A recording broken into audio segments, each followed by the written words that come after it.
اسلام آباد کی انسداد دہشت گردی عدالت نے P T I coordinator Ahmad Waqas Janjua کا 7 دن کا جسمانی ریمانڈ منظور کر لیا۔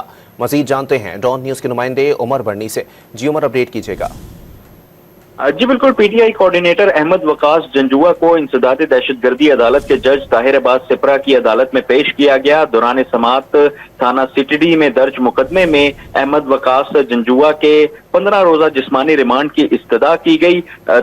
تفتیشی افسر کی جانب سے موقف اپنایا گیا کہ احمد وقاص جنجوعہ سے گرفتاری کے وقت دھماکہ خیز مواد برآمد ہوا، کالعدم تنظیموں سے تعلقات اور مزید تفتیش اور ریکوری کے لیے ملزم کا جسمانی ریمانڈ دیا جائے۔ عدالت نے احمد وقاص جنجوعہ کے 7 دن کا جسمانی ریمانڈ منظور کر لیا۔ عدالت نے احمد وقاص جنجوعہ کو دوبارہ 29 جولائی کو عدالت پیش کرنے کا حکم دے دیا۔